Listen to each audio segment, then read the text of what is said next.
Bulldog. Ever since Scal Louis and Reneas had their 100th birthday, Peter Sam had been worried. He kept on saying that the real Duke never came. "Rubbish," said Duncan. "Of course he was real." "All the same," Peter Sam persisted, "he wasn't our Duke." "Our Duke," said Sir Handel, "is an engine." "You're as bad as he is. All engine dukes were scrapped. Ask Duck." "Duck doesn't know everything," Scal Louis put in quietly. "Tell us about him, you two." Here is one of the stories that Peter Sam and Sir Handel told about Grandpuff. It happened when Sir Handel was new to the line. Now, have you remembered that in those days he was called Falcon and painted blue? You have? Now we can begin. The manager came to see him one day and said he was pleased with his work so far. "Now, Falcon," he went on, "you must learn the mountain road." "Yes, please, sir," said Falcon, excited. "So tomorrow you shall go double-heading on it with Duke. He'll explain everything." Falcon didn't like this. He thought Duke was a fusspot and a regular old fuddy-duddy. Duke's train was one for holiday makers. He called it the picnic. Falcon was ready when Duke arrived. Duke drew forward beside him. "Listen," he said, "the mountain road is difficult. You take the train, and I'll couple in front." "No," said Falcon. "I'll lead. How can I learn the road with you lumbering ahead, blocking the view?" "Suit yourself," said Duke shortly. "But never mind the view. Attend to the track." "Look at the track," he puffed again, non-starting. "Never mind the view." Fusspot, puffed Falcon on, starting. Fuddy-duddy, fuddy-duddy, fuddy-duddy. They rattled through the first tunnel, looped round, recrossed the river, and entered the second, climbing all the time. Their speed grew slower and slower. Don't dawdle, urged Falcon. No hurry, puffed Duke stolidly. The tunnel was curved and pitch dark. Falcon felt stifled. He wanted to get out. Presently the light grew. 2 ribbons of track appeared ahead in the gloom.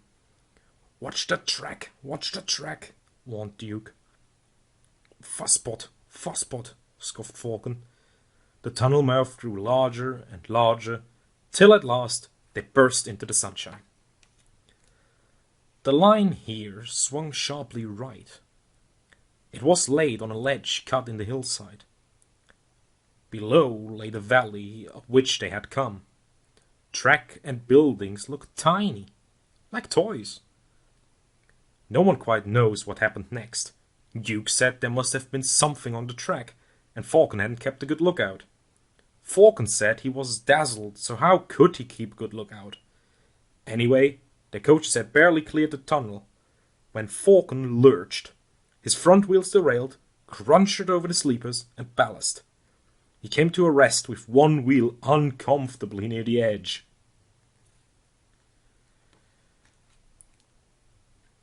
Duke had saved Falcon. Now he held on grimly with locked wheels and taut couplings. "Young idiot," he hissed. "Stop it! I can't hold you if you shake." Falcon tried hard to stop shuddering. Quickly, Duke's driver and fireman choked his wheels and strengthened the coupling between the 2 engines. "Thank you," said Duke. "Now I'll manage." With Duke secure, the 2 crews, helped by a plate layer, propped up Falcon's front end. They were looking forward to a rest when Duke began wheezing in an alarming way. His fireman ran to his cab. "Water!" he cried. "We want water, quickly!" The plate layer's cottage stood nearby.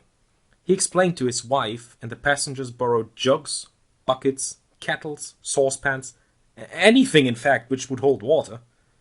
They formed the chain from the well to the engine, and passed them from hand to hand.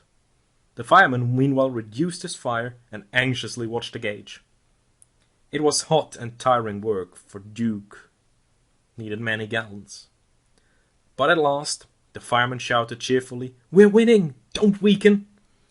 And they all set to work again with a will. They cheered again when the breakdown gang arrived. They showed other passengers how to help them leave a Falcon back onto the rails. The manager was at the top station. He said he was sorry about the accident, and thanked the passengers for their help. "Not at all," they said. "We admired the way you put things right, and enjoyed the adventure." They thanked Duke and his crew for preventing a nasty accident. "Your Duke," they said, "is a hero. He stood firm like a bulldog and just wouldn't let go." Falcon said thank you too. "I don't know why you'd bothered after I'd been so rude." "Oh well," replied Duke, "you just had a new coat of paint. It would have been a pity if you rolled down the mountain and spoiled it. That would have never suited his grace."